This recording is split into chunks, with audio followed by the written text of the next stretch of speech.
podcast. Welcome to the Deep Dive. So today we're diving straight into something I think is going to be really useful for you, basically. How to sound more natural, maybe more confident, when you're speaking English every day. We looked at some great source material you sent over, focusing on those everyday expressions, the kind native speakers use all the time. Right. The stuff that really helps you connect, but maybe doesn't always get highlighted in, textbooks. Exactly. So our mission here, it's really about digging into these phrases Yeah, unpacking them. and figuring out how you can actually use them like right away. Absolutely. And it's interesting, isn't it? Because there's often this slight gap between formal learning and how people actually talk. Totally. And you, the listener, you want to bridge that gap. So Yeah. mastering these common everyday bits of language is, well, it's key. We want to give you stuff you can use immediately. Definitely. And the cool thing is how flexible these expressions are. They pop up everywhere. All sorts of situations. Yeah. Greetings, showing you get it, expressing feelings, even sharing excitement. It's all about getting that conversational flow. Making it sound effortless. Okay, so let's jump in. First one you highlighted, super common. What's up? Ah, yes. What's up? A brilliant starting point. It's basically your casual, friendly way of saying hello. More relaxed. Yeah. Exactly. Think of it less like a question that needs a big, detailed answer, Right. and more like just acknowledging someone.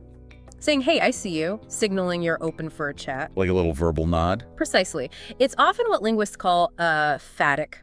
Just maintaining the social connection. The expectation usually isn't a long reply. That makes sense. You're not expecting their life story. And the examples for replies were great. Like someone might just say, not much, just working. Something simple. Yeah, or even just echo it back, hey, what's up? It's very reciprocal. And linking this back to how you want to sound, using what's up, it immediately suggests you're comfortable with informal English. Makes you sound easygoing. Totally. Approachable.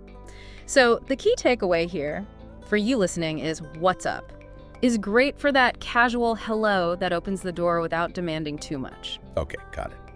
So you've opened with a chill, what's up? Maybe the vibe is good. You want to suggest actually doing something together.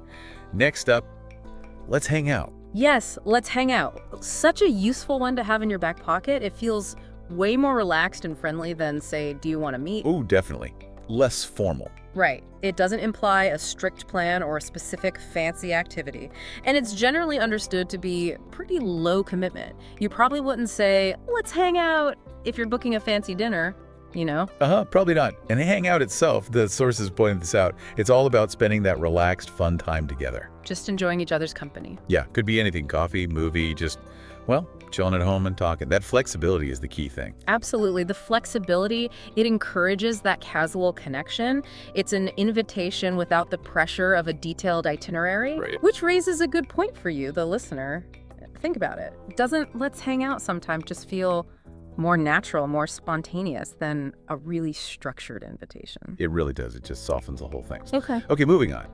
How to talk about being tired, but really tired? Beyond just I'm tired. Materials flagged, I'm beat. I'm beat. Yeah, this is where your English can get a bit more colorful, more expressive. I'm beat isn't just mildly tired. It suggests you are absolutely exhausted, utterly drained. It can barely move tired. Exactly. The sources suggest almost physically unable to function.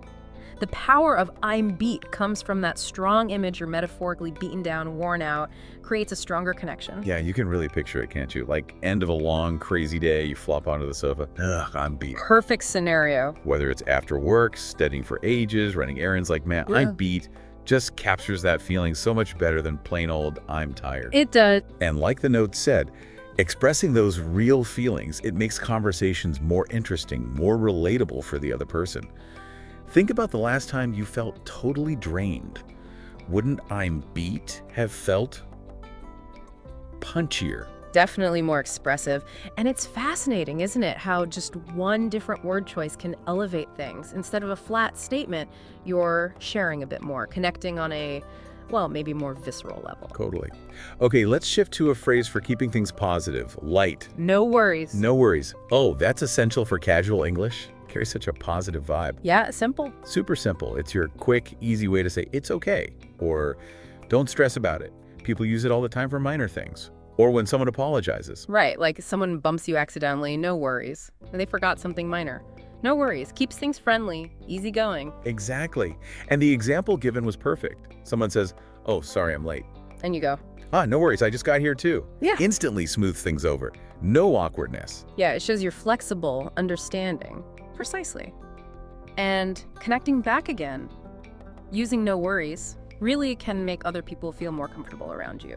It signals you're not easily bothered by little things. Definitely a good one to keep handy. Ah. All right, switching gears again, expressing excitement. Something great happens. What's a good go-to? Awesome! That's the one. It just bursts with energy, doesn't it? It really does. It's straightforward, but like really powerful for showing genuine happiness or celebrating good news. Totally. Friend passes their driving test. Awesome. Hear good news about, I don't know, a project. Awesome. Even if it's just general good news you hear about someone else. Yeah, it's just a great way to share in those positive moments. And the key thing here, which the sources hit on, is how you say it. You gotta use it with real feeling. Right, the delivery matters. Yeah, it's not just the word itself, it's the enthusiasm in your voice. That's what makes your English sound natural and makes you more enjoyable to chat with. A flat, monotone, awesome, just falls flat. Huh, yeah, completely. Needs that energy. Okay, so we've covered some really practical, everyday phrases, but there was also this bonus tip in the materials, something really powerful for accelerating improvement for you, the listener. Ah, yes, the bonus tip. This is, well, it can be a game changer. Sounds important. It is, because you can learn all the words and rules you want, but the real key to fluency, to genuine confidence, it's active use, application. Makes sense. So the tip is this. Whenever you learn a new word or phrase like these ones we just talked about, make a real conscious effort to actually use it, like immediately, in your daily life. Okay, so it's not enough to just understand it when you hear it. Exactly. Yeah. Hearing it, reading it, that's passive recognition, but actually producing it yourself, saying it, writing it, that's how it truly sticks, how it Yeah. becomes part of your active vocabulary. So even just like saying it to yourself, Mhm. or maybe in a text message. Absolutely. Talk to yourself in the mirror, use it in a message, even just think the sentence in English in your head. Try to work it in the same day you learn it. That active use, it just cements it in your brain so much more effectively than passive exposure alone. Okay, but what about, the fear, making mistakes? That holds a lot of people back. Oh, completely understandable. But mistakes, Ugh. they're absolutely okay. More than okay, actually. Really? Yes, they are a vital, necessary part of learning. Honestly, every single mistake you make is a learning opportunity. It's a step forward towards that fluency and confidence you're aiming for. So don't be afraid to just try it out. Exactly. Don't be afraid to stumble. It's through trying, maybe getting it slightly wrong, getting corrected or correcting yourself. That's how you really, truly improve and grow. That's a really important point, and encouraging too. Hey. Okay, well that brings us pretty much to the end of this deep dive into everyday English expressions. Thanks so much for digging into these with us. Oh, it's been great fun. And just remember, everyone listening, you are making progress just by listening, thinking about this stuff, taking these steps towards your English goals. It's That's huge. absolutely. And looking ahead for our next potential deep dive, we're thinking about tackling how to sound more confident, more natural when you're actually starting conversations. If maybe you feel a bit shy sometimes. Oh, that's a good one. Yeah, so stay tuned for that. But in the meantime, please really do try practicing these expressions we talked about today. Remember, your English, it's already valuable, and it just keeps getting better with every little bit of effort. Well said. And maybe just one final thought to leave you with. How might using just one of these phrases today, maybe starting with a simple "what's up" or responding with "no worries," how might that just subtly shift how you connect with someone? It's often those small changes, isn't it? They can have a surprisingly big impact on your conversations and, importantly, on your confidence.